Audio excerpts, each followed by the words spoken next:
Hello, everyone. This is Will. This is Alex. Welcome back to another episode of They Mostly Come Out at Night. Ooh. Mostly. Before we get into it, go to all our social medias. Sorry I didn't post tonight. I wanted it to be a surprise. I wanted it to be, All right. Just to give you all an idea, because this is it's a good one. Really good. Some people might argue it's not, but whatever. We'll get to our arguments. They're kind of wrong, but it's fine. You can be wrong. Anyway, go to our social media, go to YouTube's, go to all that good stuff. Like, comment, subscribe, share with your friends. Really helps out the podcast. We really appreciate you guys. Thanks all for listening. Hopefully we don't lose some viewers on this one, but you never know. It's fine. Some. I mean, might gain some. There's fans. There are. This is growing. It is growing, and it is becoming a more popular movie, which I think it deserves. But we might gain some fans, might lose some fans. That's just how it goes. Yeah. Okay, that's the name of the game. Only thing I have, as far as housekeeping goes, is somebody commented. Yes. On our review of a little film that we did, called Black Force. Oh God, which was complete nonsense. Yes. But you may remember there's a man in that movie named Owen Watson. Yes. He was the main star martial artist, and someone commented on that video that he was his kung fu teacher, and that he was the hardest, meanest man I ever met. Hell yeah. And that a bunch of the people in that movie were his students. See, where else do you get information like that? I would, yeah. Thank you for. I know in that beginning of that movie, thank you to remember that person that left that comment, because that is actually fascinating. I like that. Because in the opening credits of that movie, remember, it listed all the actors, and then under their names, it had their belt. Oh, that's true. That's fair. Yeah, that is fair. It was also the movie that made a big deal about how they would employ the use of slow motion to show us special technique. Yes, I remember that. That was a.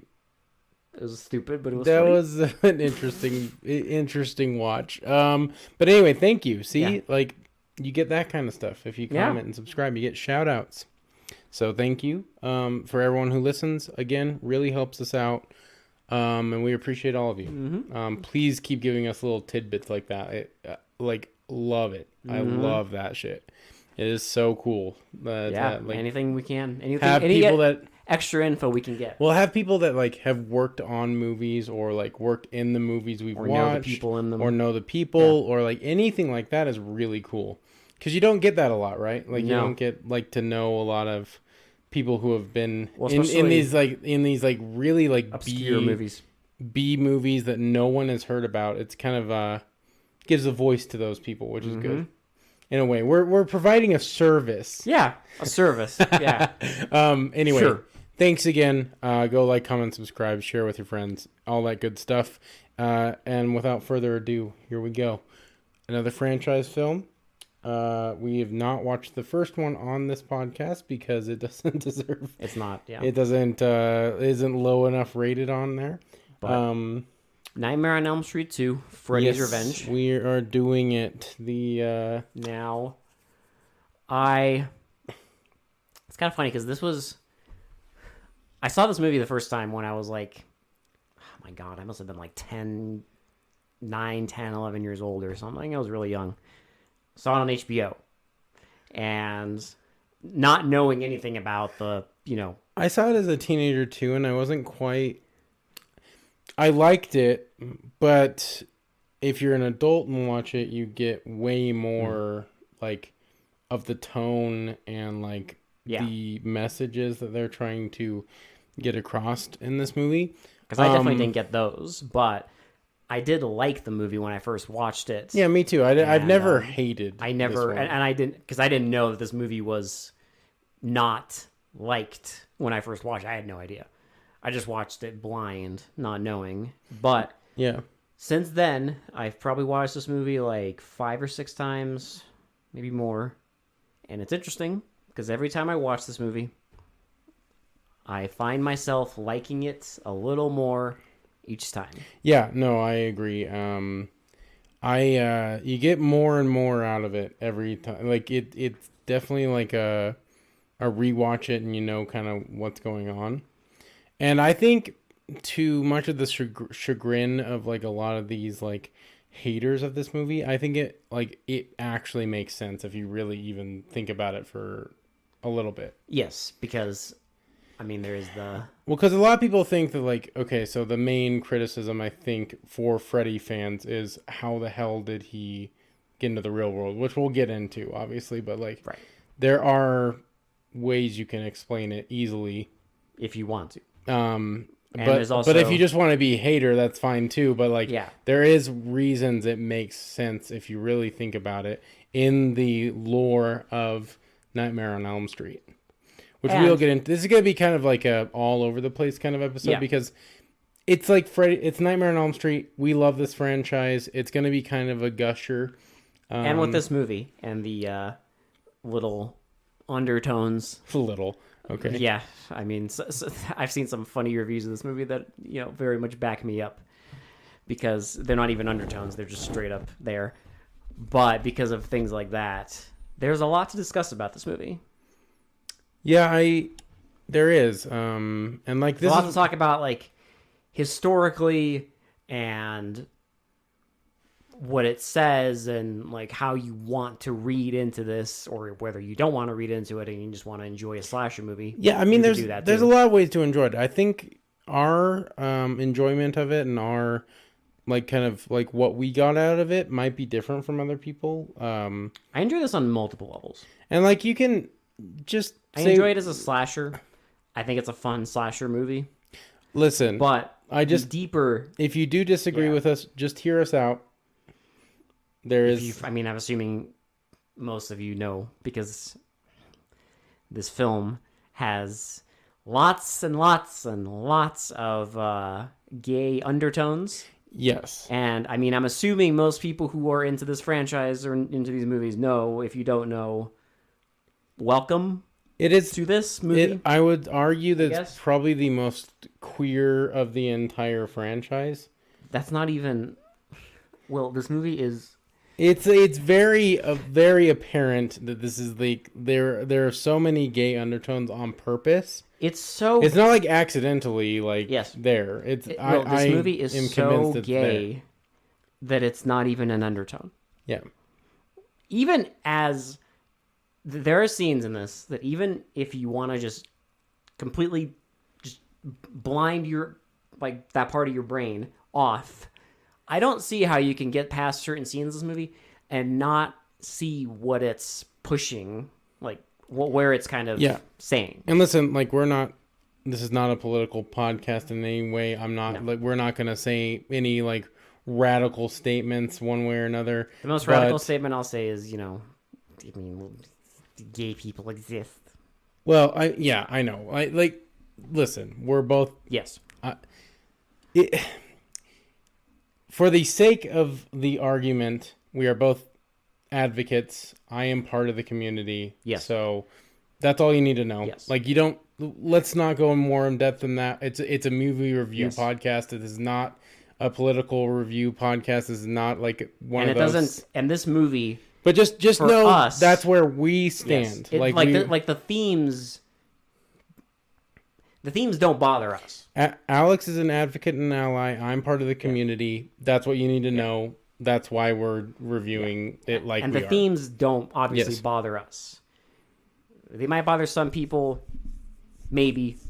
Obviously, there's people who don't like it because they think that Freddy going into the real world and massacring people is it's far. kind of funny that's the reason like some Freddy fans think that's too far. also the fact that this movie doesn't.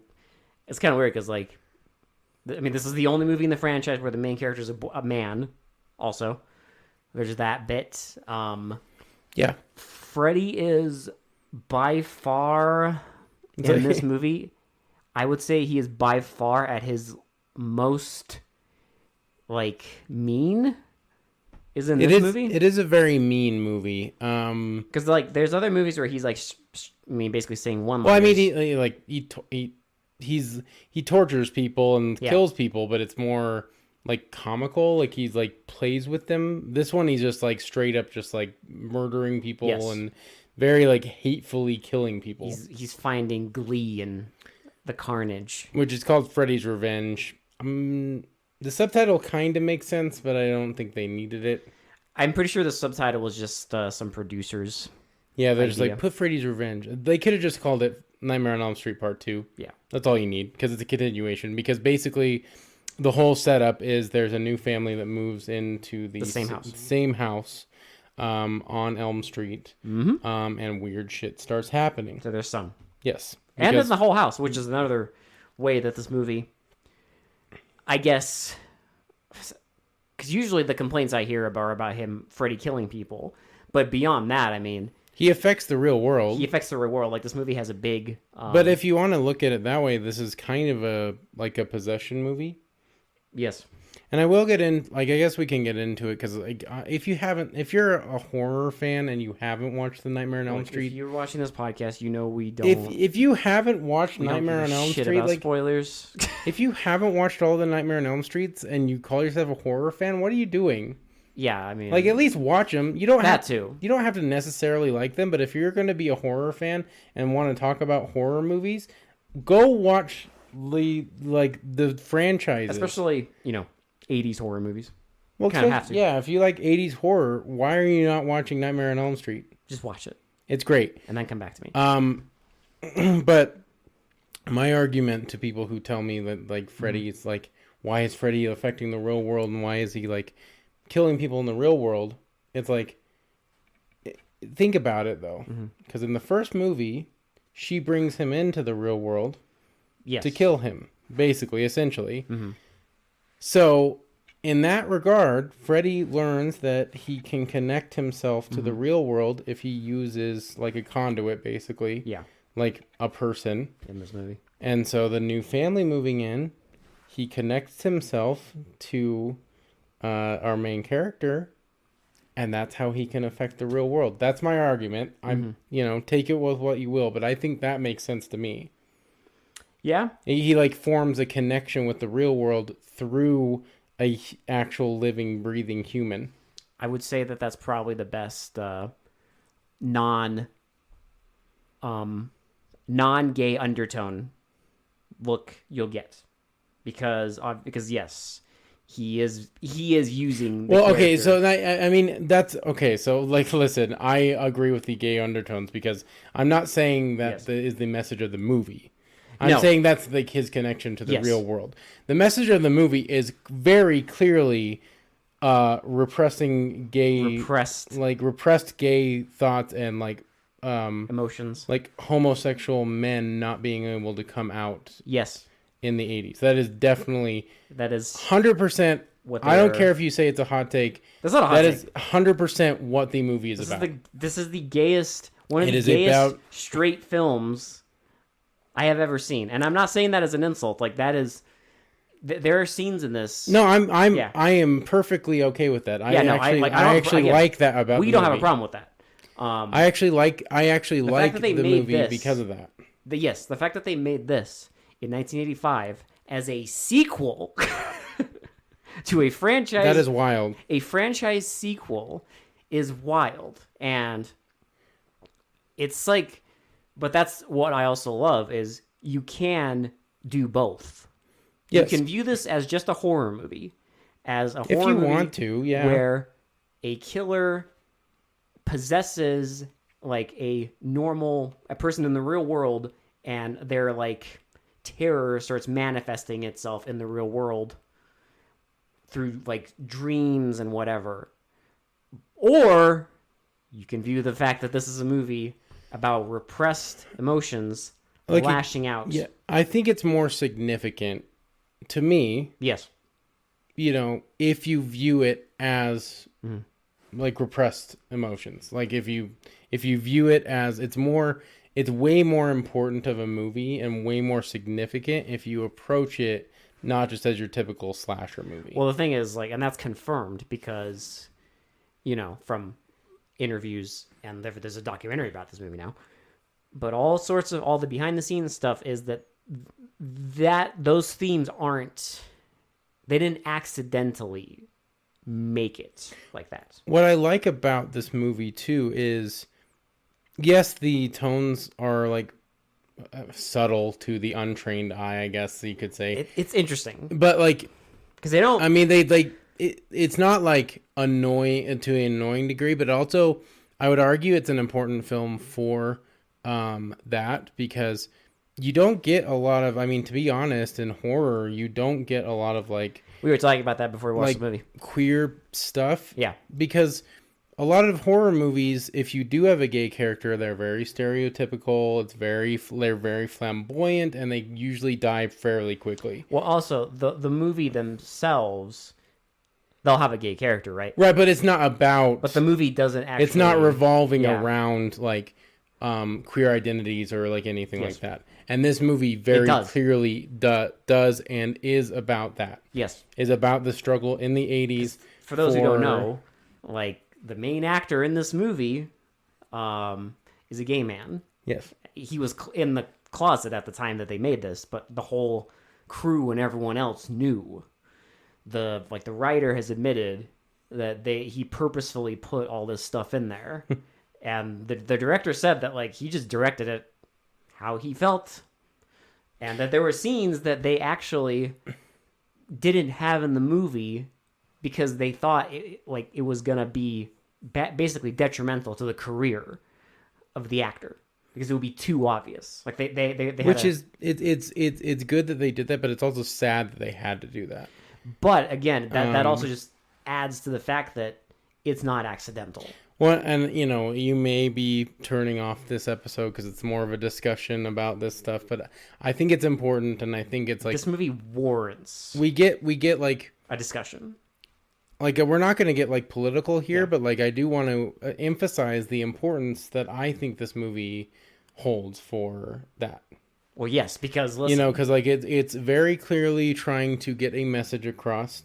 And it's doing it in a correct way in a Freddy movie, which you wouldn't really like think about doing. The thing about horror is, like, so much of horror is our, personal or whatever societal anxieties or fears, but it's put into like genre films or books or whatever.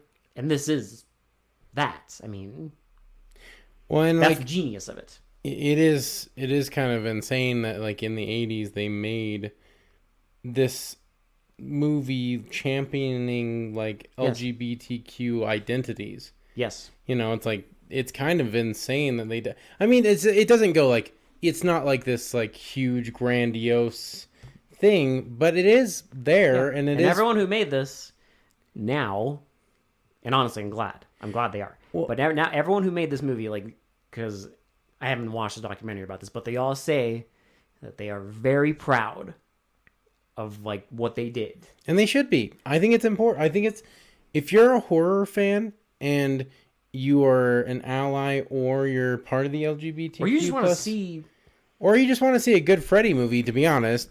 But like, it's more significant if you approach it as like kind of an important horror movie. Well, if I'm being honest, what the undertones are. Yes. Because, and I know we haven't gotten to like any story beats, but like it just, I don't know, this episode might be a little different than what you're used to. So I guess, well, first, because I always remember this, because even when I first watched this when I was like a 10-year-old, I remember immediately watching it and immediately I was hooked, and that is the opening. Yeah, cool, because like we get like a bus and the students are getting off. It's like a high school bus. And like there's two Fun fact, the girls. bus driver in that first scene is Robert Englund. is him without makeup. Yes. Because you can see him in the mirror and you see him in some of the shots. Mm-hmm. And they try and trick you at the end thinking it's the same bus driver, but him. it's not. Yeah. But yeah, he's just driving and everything's fine. The one thing though, and again, it's a common motif in this movie, is heat. Because as you know, Freddy gets burned to death. That's why he looks the way he does. But in this movie, it's like extra. Because the first movie doesn't really do much with that. But in this movie, it's even more. Because in this first scene, like, we see our character, and he's, like, sweaty. Right. And he tries to open a window. Remember? When he's also like your like typical like nerdy Yeah. guy, The two kind of girls like are, like, sitting at laughing the at back him. of the bus and like not like awkwardly not talking to anyone and stuff. And so it starts driving like super fast. Well, no, first they drive past like one of the stops, and the girls are like, "Hey, that's our stop." And then the bus driver starts driving super fast. They drive into the desert, And that's another thing I love. I love how it just like cuts from like this like like suburban idyllic neighborhood to just like desert, like empty. Yeah. I don't know. It's just it makes it feel like a dream. So they go into the desert, and the bus driver stops the bus, and then a fissure starts like going across the bus. And it's like you see like lightning and red lights and that's what I love about this franchise, because it deals like obviously the serial killer is all about dreams. Yes. But they make them weird. That's what I like, because dreams are fucking weird. Like, I mean, if you've ever remembered a dream, they're fucking weird. Nightmares. Yeah. And nightmares are even like worse. So the fact that they like went hard with all these like the visuals and like how the dream sequences play out in every Nightmare on Elm Street movie, not just this one, in every one, is just really cool how they like went really in depth on like how fucked up and weird nightmares can be.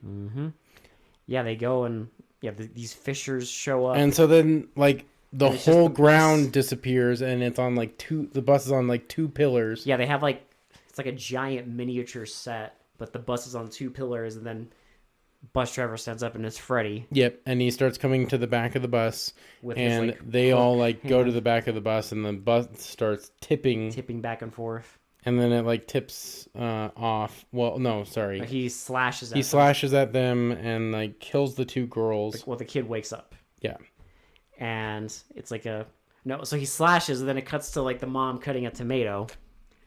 And then they're all getting ready for breakfast, and then you just hear a scream. Yes. And the little girl is like, why can't Jesse just wake up normal? Because he keeps having nightmares. Yeah.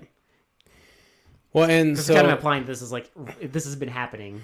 Well, he also like talks to his mom about how like hot his room is. Like he can't sleep through the night. He's not getting enough sleep because it's too hot. The dad's like, listen, the furnace is fine. Well, and he's like, the AC works fine. I do love how oblivious the dad is. Yeah, eventually the dad just thinks his kid's on drugs. If you really want to look at it, that could be an undertone too. Listen, because I'm sure someone will tell me, or someone who has lived. I guarantee through this experience. I guarantee has had these same conversations with their dad. Well, especially like if you're like trying to live your life how you want to live it, and your dad is completely oblivious and thinks that you're crazy. It's like that happens probably all the time. And I mean, really, in this movie, eventually both parents think he's cuckoo. And then everyone, but it's fine. But yeah, no, they have their breakfast, and the girl is going through. His sister is going through like a cereal box for toys, and finds these fingers, these like clawed nails, and he's and she has 4 of them. He's like, it's Freddy, and he gets freaked out. So then he goes to like school. He goes to school with his girl. They like carpool. So yeah, he drives her to school every day, and she, she's obviously interested in him, but they're kind of just friends for now.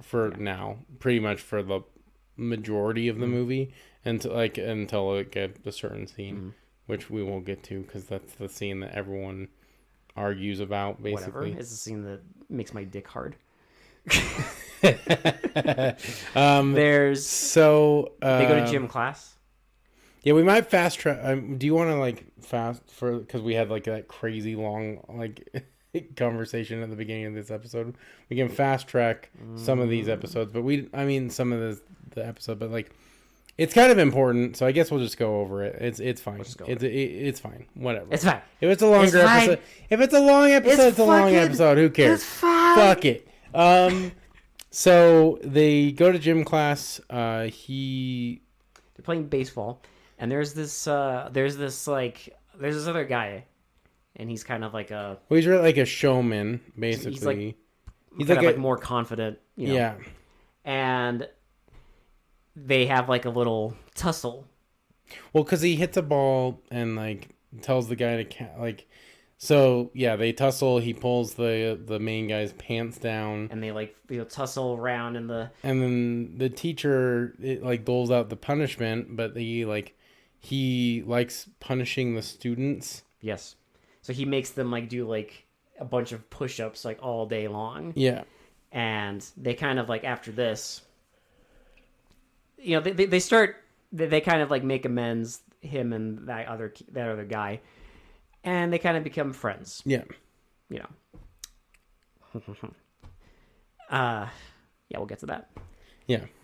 They kind of become friendly, and then it's like later that night, the kid's trying to sleep, and he wakes up, and again, it's just hot.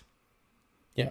So he goes downstairs into the kitchen. He goes into the kitchen and like opens the refrigerator, and like something drops out and shatters on the ground. So he goes to get a paper towel, and he sees a figure like walk past the window.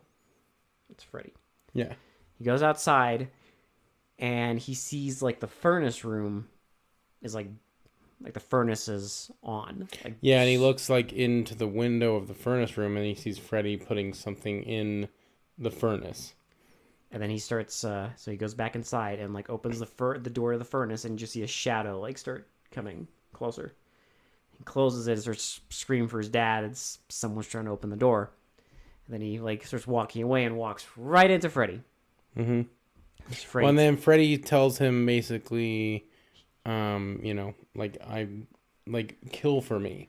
Yes, like we have a special. We have a special bond. You're gonna kill for me, essentially. And he says this famous line from the movie: "You've got the body, I've got the brains." And then he like literally like removes his own scalp and reveals his brain. And you see his pulsing brains. And then of course the kid wakes up screaming, mm-hmm. And not like covered in sweat. Mm-hmm. And so he goes downstairs, and talks to his parents again about how hot it is. And is this where the girl he's been driving to school calls him and is gonna come over? I think so. And so he plans on going to her house. Yes. So he's trying to get out, but his dad wants him to unpack his room because it's still like cluttered. So he's like, well, and it's funny because like, how the dad mentioned that the AC was working fine and everything, and just think it's the kid's room. But it's funny when the kid comes down, you see his dad like fanning himself like it's too hot in the house. Yep, details. Yeah, like you notice that kind of shit. So like, he's like, nope, you're not going anywhere until you unpack your room. You gotta unpack it. So our main guy, what's Jesse. Jesse, sorry. Yeah, so I'm going to start referring to him as like the actual name. I don't remember the girl's name, but I do remember Jesse. So Jesse goes back into his room and is all pissed off that he has to like unpack because he doesn't know where to put all his shit. And so he just like opens a drawer and like dumps a bunch of it out, and he's like, okay, this is what I'm going to do. So then he puts on a song called Touch Me All Night Long. Yes. And starts dancing. Very famous 80s song, by the way. It's very good. Oh, listen, I mean, the song's good. I mean, it's and then I love how, like... It's very sus. The scene is just... I want to imagine someone completely unaware of anything, watching this. Because... It's so... This scene is so homoerotic. Well, like just a little gay child. Well, he's just like, he's living his best life. He's life all alone in his room. In the privacy of his room. And he's like trying to enjoy being himself. With his, totally straight man, Kate Bush poster on his door. I mean, obviously, if you're part of the community, you kind of get this, this feeling. You know what's happening. When you're in your own space, you can actually be yourself. Mm-hmm. But when you're in the outside world, you can't really show people a lot, especially in the 80s. Can't tell people. You can't really tell people. So he like dumps a box of clothes into a drawer and like pushes it closed with his ass.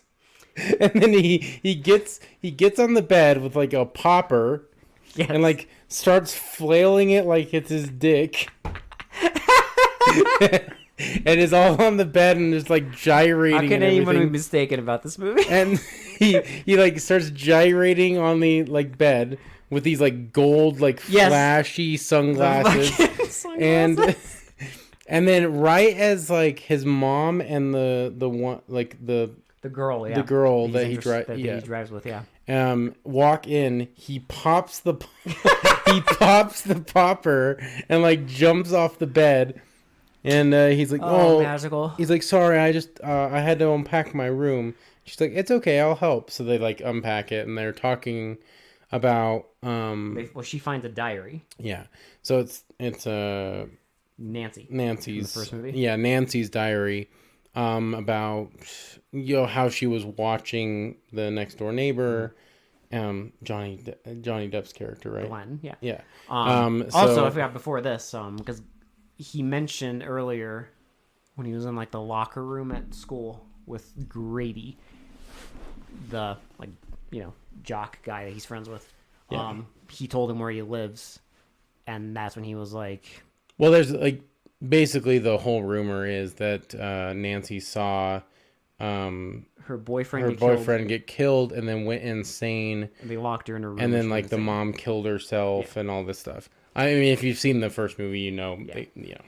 But that's what he tells him, and he's like, no way. But they find that diary, and it's her, and it mentions Freddy in there.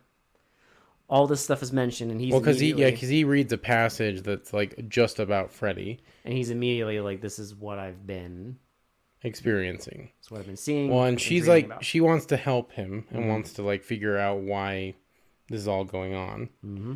And so he decides that I guess he's not going to sleep.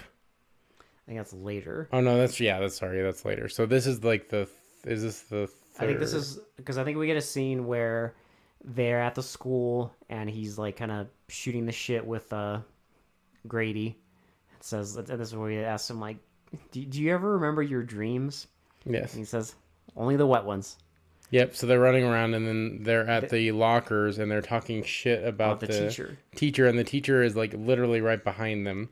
And he's like, all right, dickheads. And then just hard cuts to them I just love push-ups again. Well, because they show Jesse just like rolling his eyes like, God. And then they like just shows them doing push-ups.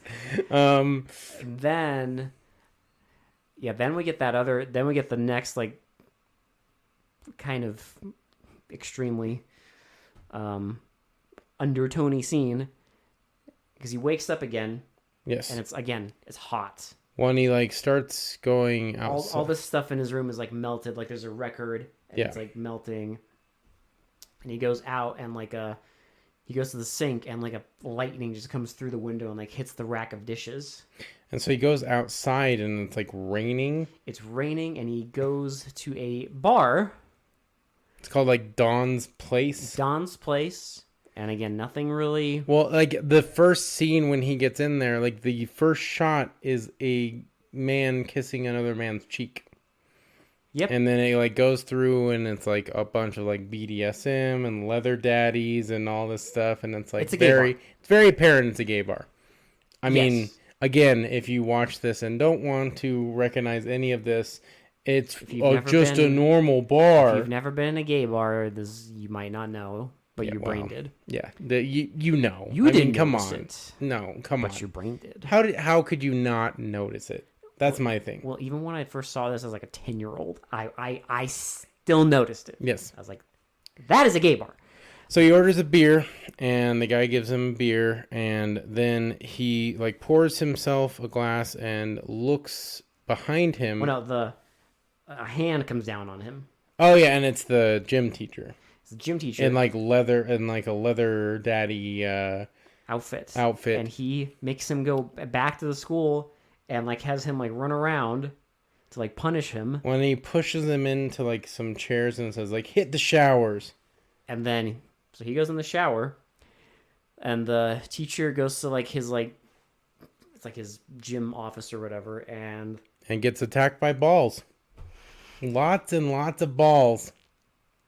Balls be flying everywhere. There's balls flying. Basketballs, volleyballs, tennis balls. Tennis rackets. Like... Well, the racket starts to go crazy, and then you see the wall of like the cubby wall with all the like basketballs on it. It like turns. It like towards turns him. towards him and just starts firing all these like basketballs and volleyballs, and then all these like tennis ball like tubes start exploding on him, and so he lays down, he like gets knocked to the ground, and you see these two jump ropes. And they tie around his hands. They tie around his hands and drag him into the shower room. And then he gets dragged in. And they string him up. They string him up and then like whip the shit out of his ass with a towel. Because some unseen force rips his clothes off and whips him with a bunch of towels. And then you get this great shot of Jesse just standing in the corner, like horrified. And it gets like foggy. And then out of the fog, Freddy appears. Comes Freddy. And he slashes the guy's back and kills him. And then then he like disappears back into the fog, and you see Jesse emerge out of the fog. With the hook hand. And then it's like, it's back at the house, and there's a knock on the door, and his parents come in. It's the cops. Yeah, so they found Jesse on like the interstate. They say they found him on the interstate completely naked. And the dad, of course, is like... Jesse, I got which, two again, I'm sure if you're part of the community, you're getting the... What drugs are you on? Who's giving them to you? That's what he asked, because he's like... A super oblivious dad. Doesn't know what the fuck is going on. I got two questions for you. What are you on? Who gave them to you? Yeah. He's like, I'm not on anything. And the mom's trying to be supportive, and like he's like, I just want to go to bed. Yeah, and there's a scene, I think, after this where... You know, the dad's like working on the roof, and the mom's like saying like, I'm worried, and the dad's like, listen, he's fine. He just needs like a good ass kicking to snap him out of it. Yeah. Which, again, I'm sure people in the community have heard that. Yes. I've heard all of it. But, you know, he goes to school, and there's police there. So he was wondering what's going on. So he goes up, and Grady's like, didn't you hear like the gym teacher's dead? Someone like sliced him up. He freaks out. Well, because he knows at that point that he essentially did it. Yes. Or allowed it to happen, basically. Mm-hmm. There's also a scene before this where he had another like nightmare, and he goes down to the furnace, but it's turned off, and he goes in there and he picks up the thing that Freddy puts in there. Yes. And it's the hook hand. Mm-hmm. And then Freddy shows up and tells him, kill for me, and then like disappears. But the hook hand's still there. Well, and so at the school, he's talking to the girl, and she's like, well, I've been reading more of the journal, and like I think we should go to a place that's mentioned in there. Yes. So we can go check it out and see if there's anything that happens. And so after school, they drive to the refinery. Yes, it's this like abandoned power plant where Freddy Krueger worked. Well, yeah, she's saying that he worked there, and this is where he took the children. He took the children and killed them all. And I think, did they say this is where they also burned him alive in the furnace? Not in this movie. It might be in the first movie where they said that, but well, I know they burned him alive in the furnace. I just didn't know if it was at this location, but it might have been. I don't know. Anyway, it doesn't really matter because they go there. He thinks he's not like feeling anything. Yeah. And he sees like a locker, and he goes up to it, and it's just like a fake out jump scare. Mm-hmm. He opens it. There's like a mouse. Yeah, nothing there. And so they go back, and she invites him to her party, like her birthday party. Yep. It's like this big party, and because she's like the rich one, yes, it's like a pool party. So a bunch of people are gonna be there. Yes. And she really wants him to come, but at this point he's like, well, he's pretty reluctant to like go, but he's also not well because yes. At this point this is when he's not sleeping. And he's starting to take like caffeine pills. Yeah, supplements to like stay awake. And like it's funny because he's like looking like shit, and his mom's like, "You never looked better. Like I'm so glad you're getting enough sleep and everything." Like Yeah. just again, the parents are just like totally Hmm. ignoring everything that's going on with their son. We also get a fantastic scene where it's like it's just a POV and it starts like at the furnace and then it like races up the stairs and goes upstairs to the house and then comes into the room of the his little sister and it just like goes straight up to her And you hear Freddy's voice being like, "Wake up." and then she's like, "What time is it?" And it like cuts back and it's Jesse and he's like, "Oh, it's late. Go back to bed." And he pulls up her cover and he's got the The hook the hand claw, the on. claw Mm-hmm. hand. And and then you see him like hovering over her bed, Mm-hmm. like flop sweat, and Mm-hmm. and I don't remember when it happens chronologically because it's before the party, but the bird scene. Yes, the bird scene happened before the gym teacher. Yeah, so like basically what happens is they have two birds, and it's getting so hot in the house that They're all sweaty. they start going crazy, and one of the birds kills the other bird. Yeah, because they put like a tarp over the bird cage, and it just starts shaking. And Jesse lifts it up, and one of the other birds like mauls the bird to death, and it flies out. And like attacks the dad and then combusts into It flames. explodes, And we also get a toaster going haywire and like but it's starting on not plugged fire. in. Yeah. Mm-hmm. So weird shit is going on. It's getting super hot in the house. Like everyone's uncomfortable. Everyone's angry. Mm-hmm. You know. Everyone's on edge. And so next scene is is it the party? I'm gonna say it's the party. Yes, I think it's the party.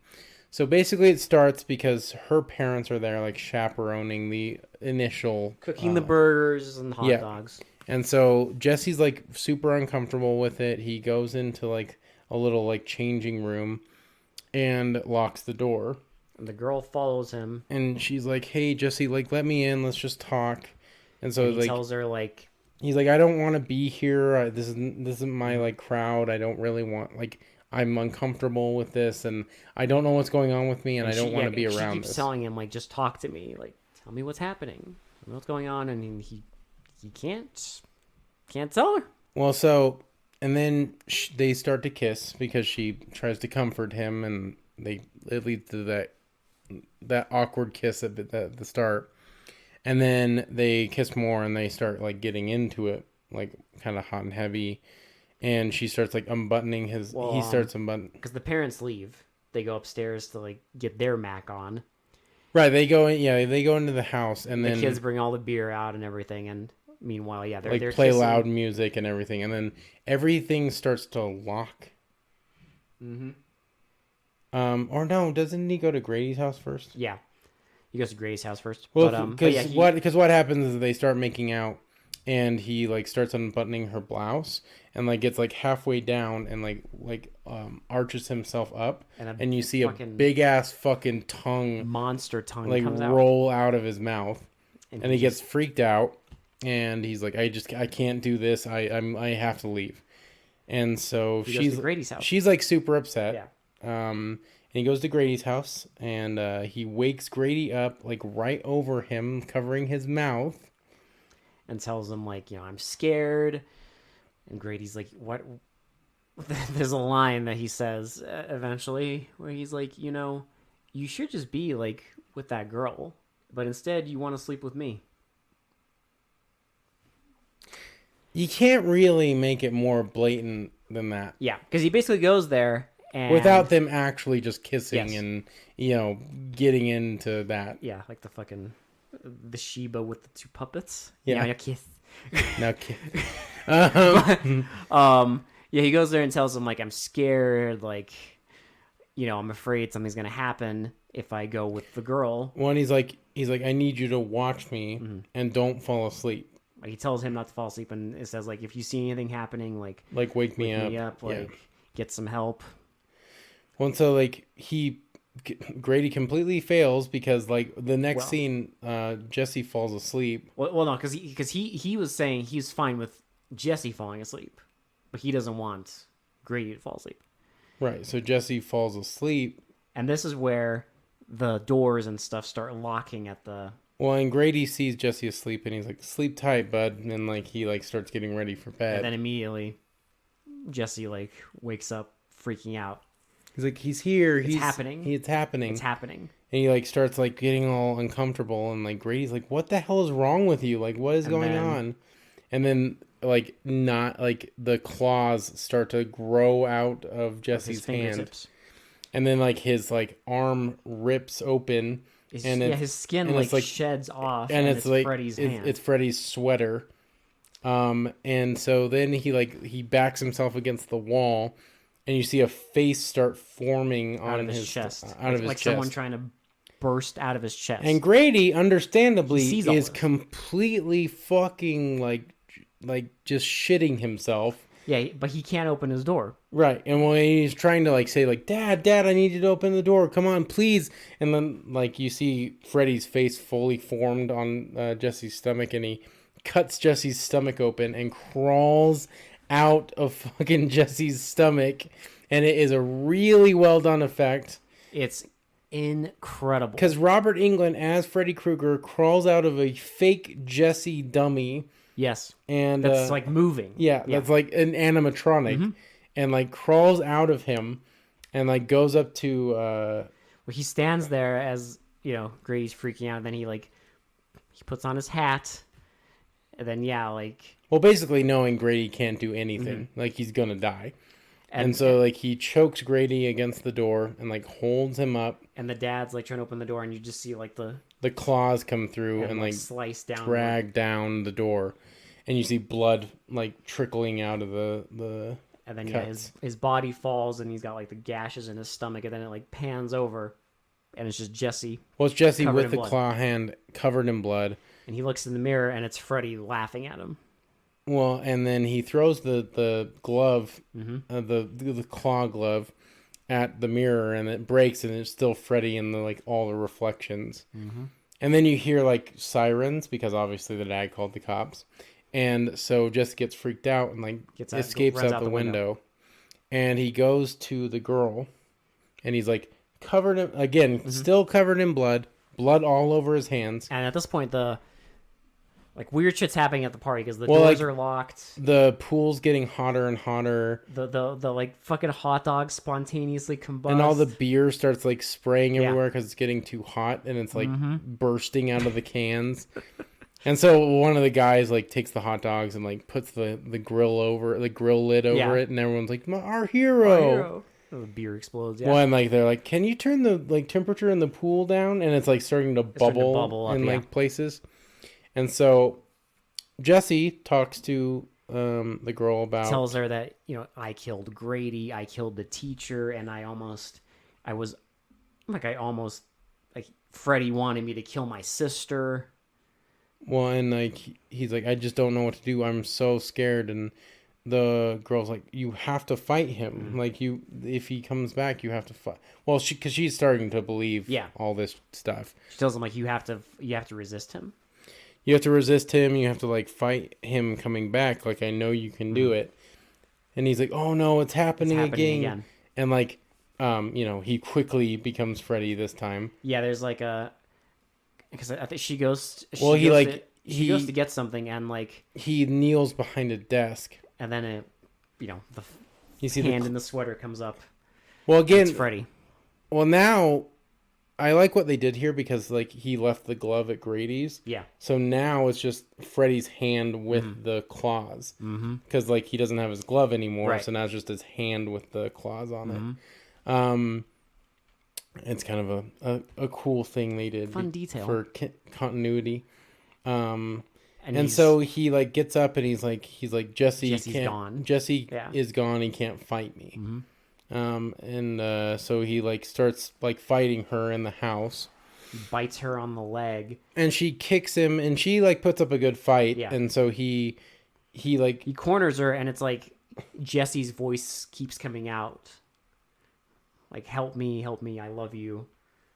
And there's like people watching through the windows, like freaking out. And so she's like, fight him, Jesse, fight him. You have to fight him. And then he cowers back and then like runs through the Yeah, he runs through like this glass door and disappears immediately.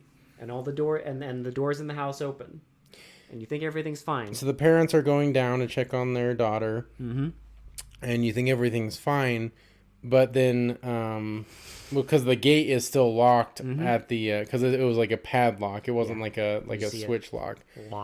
And so all the like the kids or the teenagers are like understandably like panicking, and they're trying to figure everything out, and if Freddy just bursts through the bottom like of this like right next to the pool, and like comes up and like chases a guy down, slashes him across the face, and then like another kid gets this is the scene where everyone's like, well, how do you come into the real world, like blah blah blah. This is the scene that apparently drives a lot of people bonkers, which is crazy because the rest of the movie he's in the real world too. I know, if you want to. So I don't. Yeah, I mean, like literally, like all the rest of the movie, he's in the real world. I think for some people, it's just the fact that like this is one of, if not the only scene in the franchise where he like massacres it's like a bunch a crowd, of like, and none of them are asleep. Yes, they're all awake, and it's just a crowd, and it's just he is out there in the open, and it's absolute. Which I love this scene. I will say, to play devil's advocate, I do like the dream sequences too. Like I like when Freddy kills in a dream sequence because it like bends the rules of reality, and this scene is very grounded in reality. Well, what I like, I mean, not only is the fact that it's just chaos. There's people like getting trampled and getting crushed. There's people getting lit on fire. Like it also has one of the coolest silhouetted like Freddy like things I've seen. Incredible soundtrack. But what I like about this scene is I love how fucking vicious it is. Well, it's like we said, like mean, yeah, right? Because like, it's like just Freddy just fucking people up. Because like there's the part where he like just guts some kid, but the most like quintessential moment is when that one kid's like you know, telling him like, calm down, like just tell us what you want, like we'll help you, and then he just like doesn't give a shit. Well, he says like help yourself, fucker, and then like throws him into a barbecue, and then like a this, flame starts going up. And he like reaches, he like, you know, makes this gesture towards all these like kids, like a cult leader, and he's like, "You're all my children now." It's such a, I don't get how people hate this scene. It's such a like a quintessential Nightmare on Elm Street scene. It's so great because like if you put Freddy in the real world, that's probably what he would fucking do. Yeah, no, it's just I just love how it's so unhinged and vicious, and yeah. But then, you know, he sees, like the dad comes out with the girl. I think her name is Lisa. And yeah, he, like, Lisa. Shoots and misses. Yeah, and we keep.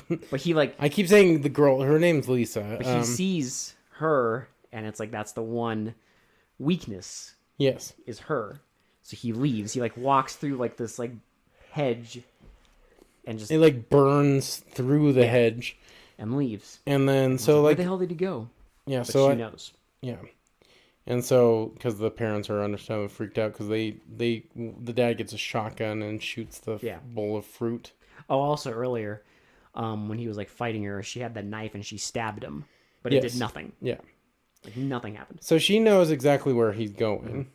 So she goes to the power plant. The power plant, and she like stops in front, and there's these two dogs with like human heads. Yes. For their muzzles. Yes. No, their whole head is just a human head. Yeah, their whole head is a human head, and they're growling at her.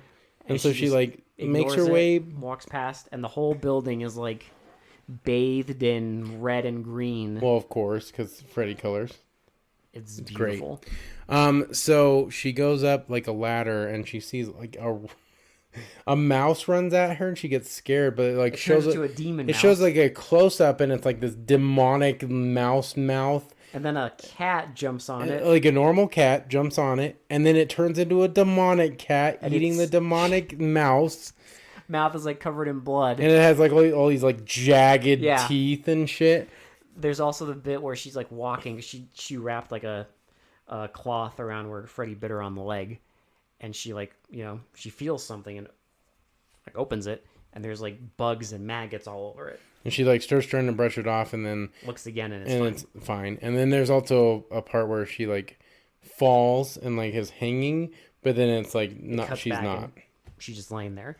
So she gets up, and Freddy's right there, and so she starts like fighting, just running away, and he corners her, and she starts trying to plead with Jesse, who she knows is inside of telling him Freddy. you have to fight him, and you have to like resist, and like I love you, like I know you're still in there, and Freddy starts bleeding where she stabbed him earlier. Come on, Jesse, be the real you. Be the And he starts bleeding, and he keeps like resisting. Yep, and so Freddy's like, he's dead. I'm not like, this is never gonna work. I'm always gonna be here.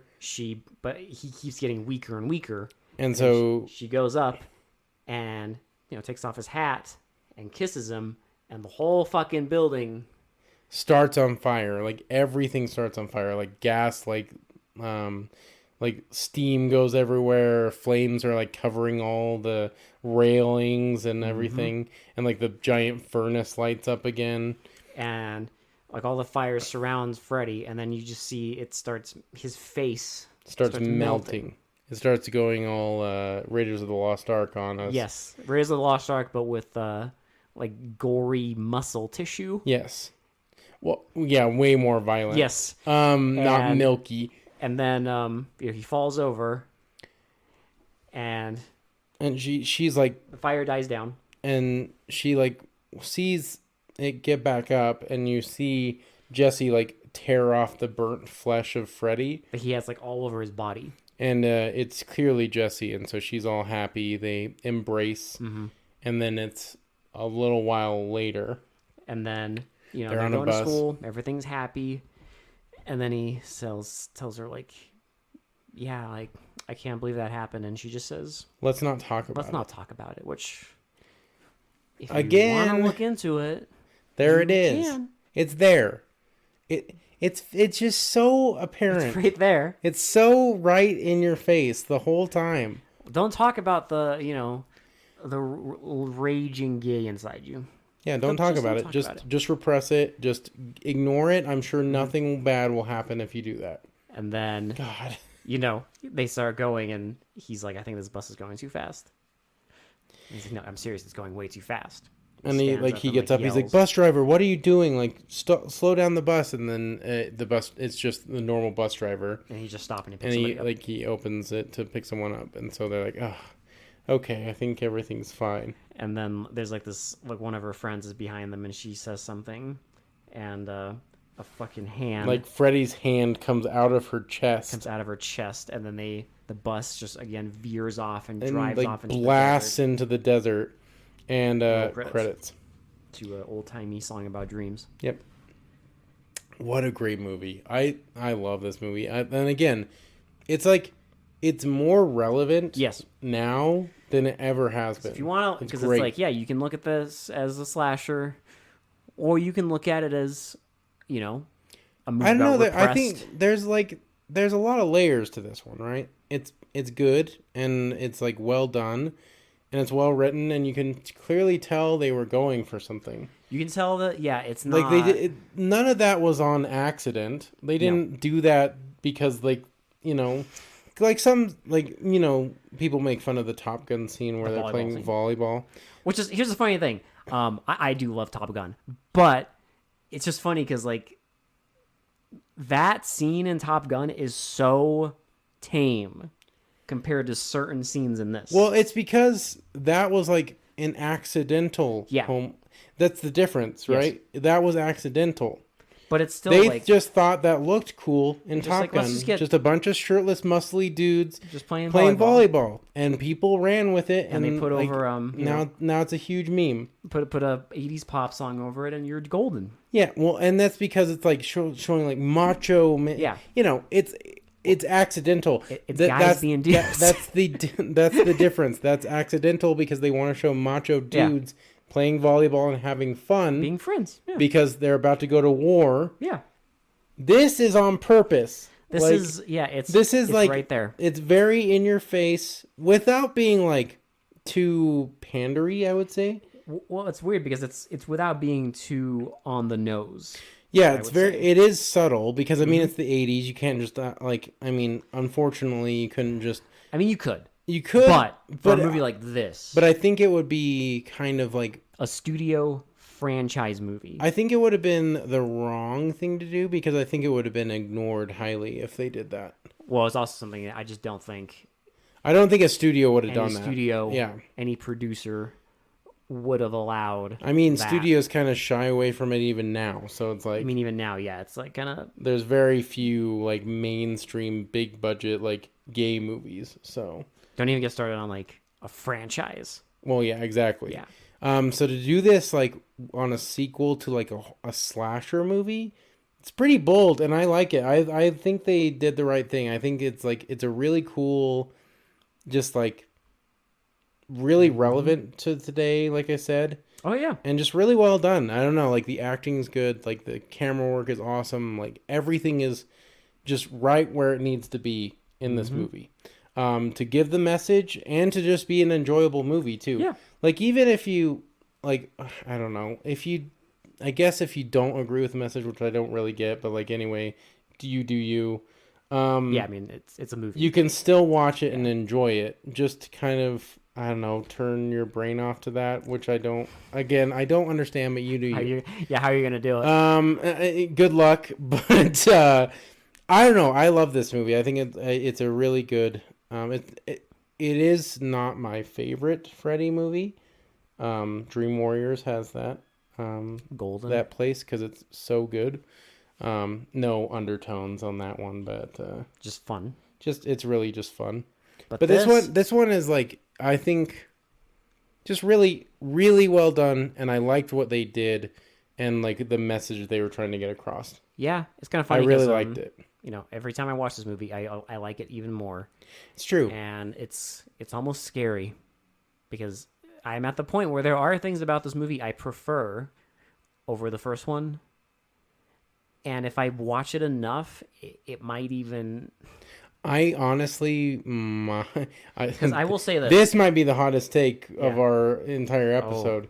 This might be better than the first Nightmare on Elm Here's what Street. I will say. I love the first one, but I always thought the last act of the first one was weaker than the first two. Yeah, I don't know. Like it is kind of a little. I'm trying to like tiptoe around because I know there's a lot of fans of the first one. But even obviously. people who like It's it huge. say that. But like the whole like Home Aloneing the like Yeah. Freddy at the end was kind of like. It's like I don't have a I don't get have what they were going for. yeah, I but get the idea. I get the idea, but I just don't think it was executed as Yeah. well as they probably could have. Because when you compare that to this, and you get the 1-2 punch of Grady's death and the pool party scene, I mean, well, I also like how like much like crazier and grounded in reality this one is, because it's not just dreams anymore. It's like this is real life, and this Yeah. is like affecting like a bunch of shit in the real world. yeah, like almost like real internalized homophobia would. Well, it's also like because I love like old school like possession movies, and this is basically like that because Freddy is essentially possessing Jesse, which is why he has that connection to the real world. And that's why all this weird shit is happening. That's what I see. Like that's how I interpret it. Like maybe someone has a different take, but that's what I saw. Well, I also like that it has a theme. Yeah. Everything's connected around heat. Yes. It's not just like, I don't know, like other possession movies. It's always like, oh, someone bangs a fucking door or some shit. But in this, it's like almost all of it is based around heat and temperatures and like Right. it's just a very From the very first scene. yeah, it's a very like sweaty, stressed experience, and like, I mean, I've always loved. I like the actors in this. Like, I mean, I think the main actor is fantastic. The look of the movie. I don't know. There's so much to like in this Yeah. movie. I That think it's incredibly bold if you that they even like the fact that they did even this, did this, like, especially because like the actor at the time wasn't out, and he still took this movie with all the shit that is in there. It's extremely bold. I don't know. I really appreciate that though. I like how bold it is. Oh, yeah. That's why I think it's an important and good slasher movie to watch. Yeah. It's like kind of iconic if you really think about it, but Yeah. I would argue It's all there. Like, I mean, listen, he loves his friend. Yes. This what can I tell you? He loves does. his friend. And it all goes to shit. It really does. Well, I mean, like most Nightmare on Elm Street movies, it all goes to shit. Like everything goes to shit with Freddy. So But it's just like, and even that is like, it's perfect, right? Because it's like he's in a room with his friend who, if you want to look into it that way, he has the real affection for is that guy friend of his. yes. And they're in the room together, and it's just the fucking internal monster completely, literally rips out of him Yeah, and ruins and destroys everything. destroys everything that he Like, built. It's perfect. It's just there. It's a great movie. Like, obviously, I don't even know if we need to do a Shitty to Pretty. Like, you guys know. Like, this is a fucking Nightmare on Elm Street movie. It's a straight up fucking awesome, great 80s movie. Definitely go watch it if you have not seen it. Man. If you haven't seen this movie, boy, if you're like us, I you implore are in for a goddamn treat. I implore you, if you've only seen the first Nightmare on Elm Street, please give the other ones a if you've watch. avoided this one because you've heard things, Just watch it. have to watch I this. guarantee if you're a fan of the first one, you will like this one. Mm-hmm. The visuals are fucking insane. The effects are crazy. It's just really good, like death scenes, really good. Like everything about it is good. Mm-hmm. It's just a really good movie, and they're all good. Just go watch all of them. Just watch the whole franchise. Yeah, just enjoy all of them. Just enjoy every single one of them. All the different experiences that they have to offer. It's a beautiful franchise, and I'm pretty sure well, it's our podcast. We're probably going to be doing all of them. Yes, we will. I mean, I don't give a shit. yeah, I don't need. It's our pod. We can do what we want. It's like that old song. It's my party, and I'll cry if I want to. Yep, it's our podcast, and we'll review what the fuck movies we want to review. Okay. Yeah. Here we go. We can make it as we're just gonna have a gay old time. Well, And we hope you guys will too. I hope you come with I hope we, have convinced you to go watch this movie if you haven't. yeah. Or if you're like us and you've also loved this movie for years and years, and you love being the fucking oddball. You're not alone. Yeah, you're not alone. Like whoever loves this And movie, listen, you're not alone because we love it too. the army is growing. Yes. Okay? Because we are growing. Legion is growing, okay? Because we get it. Exactly. It is becoming more and more popular and more relevant, which I love. It will always. This is one of those things. It's always going to be relevant. It will always be relevant. It's a good time capsule movie. Time capsule, even today. Yes. Time capsule or not, it will always be relevant. But the historical aspect of the fact that this was made when it was made by the people who made it with the money is wild. It is wild, and I love the story behind it. I love everything about this movie. It's just really good. If you haven't know, it's a 10 out of 10. If you don't need to know the Shitty to Pretty, Honestly, that's not even. Yeah, it's not even fair to do that. So, there's no way this would not get a 10 out of 10. but yeah, hope you've enjoyed this longer episode. We just had to. It's I don't know. I'd argue it's an important movie, so we had to go into it. Listen, I was looking forward to this for a while because this is one of those movies that just it asks for discussion. Yes. If you've made it to the end of the episode, thank you so much for listening. Yes. As always, for They Mostly Come Out at Night, this has been Will. This has been Alex. And we will talk to you all later. Bye. Bye-bye. Touch me. all night long.